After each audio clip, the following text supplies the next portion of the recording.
This room is special. We have all kinds of things in this area. The Herodian is where King Herod was buried. He died at Jericho. It went from Jericho to Herodian, which is south of Bethlehem. We know that from Josephus, and so after 67, when the Israeli archaeologists could be digging, looking for evidence of where Herod was, they looked and they looked and they looked and they looked, and they couldn't find it. Oh, the tomb? The tomb. I see. Yeah, the tomb. So where? It was there. It was there. It was there, but they were looking in the wrong place, and they finally uncovered it. And so, and I was going there every year before they found it, and so there was, it's still a wonderful sight, but this is all before they found any of that. And then every year after that, I would go.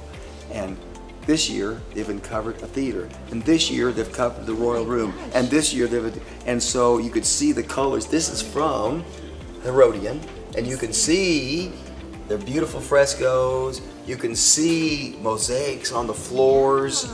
It's wonderful. You can see some of what was there as part of that structure. This is the tomb complex, and we have atop the tomb, this was discovered. And they had a display here, a special exhibition here one year in the Israel Museum. Why they did not just keep that, make that a permanent display, I don't know, because it was wonderful. But we have much of it here. We have much of it here. And so we can walk along. Here's an image of the Herodian. And you can see what it looks like. I'll stay back to stay out of the light, but there it is. Now think with me, Sarah. This display they have up off the ground. We have the mosaic floor, but we have all these little pylons.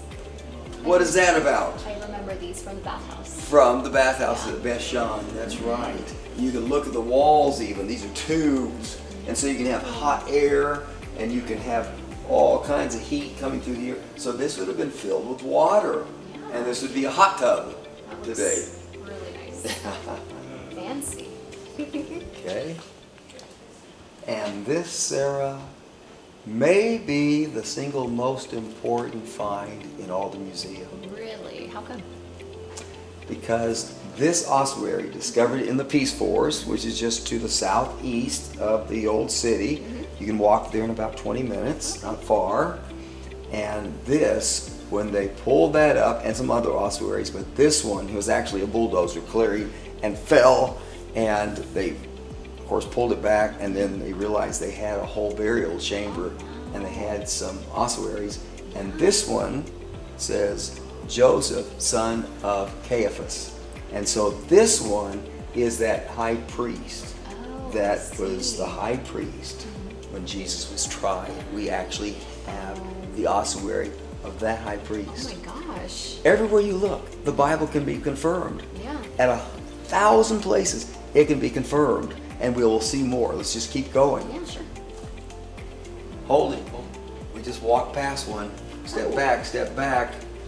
We must not pass this one. What's Pontius this about? Pilate. This is the piece from Caesarea I told you about when we were there. I remember. With his name on it, so he did exist. He did exist. Over and over we have evidence. Over and over we have evidence. Let's just keep going. Did crucifixion ever happen? The first evidence ever found is this. Now this is actually a reproduction. Why a reproduction?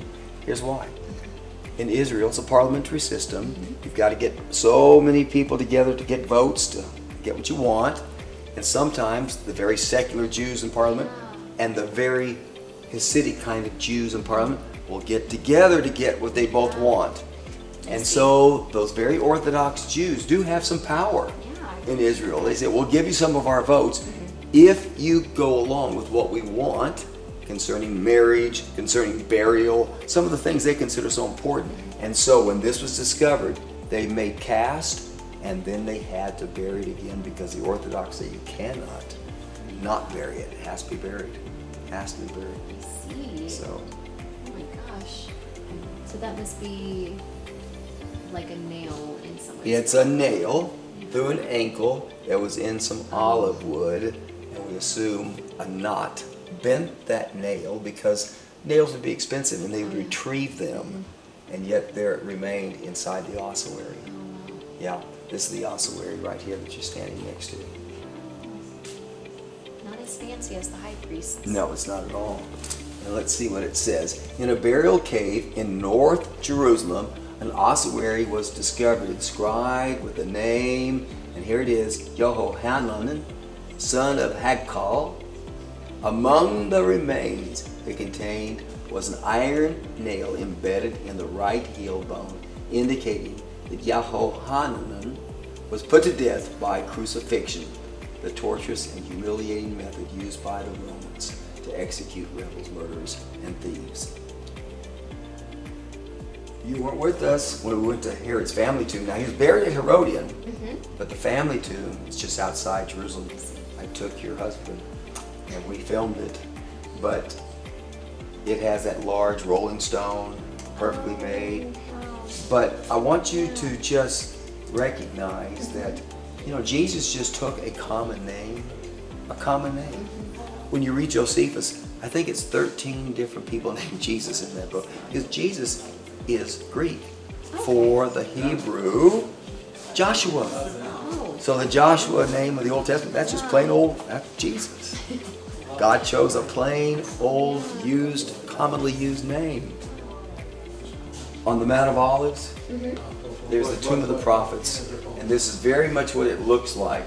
Lots and lots of burial places.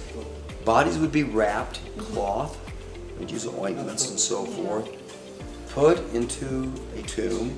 You'd wait until the body's decayed, perhaps a year, and then you take the bones and you put it in the ossuary, and that's the end of that body.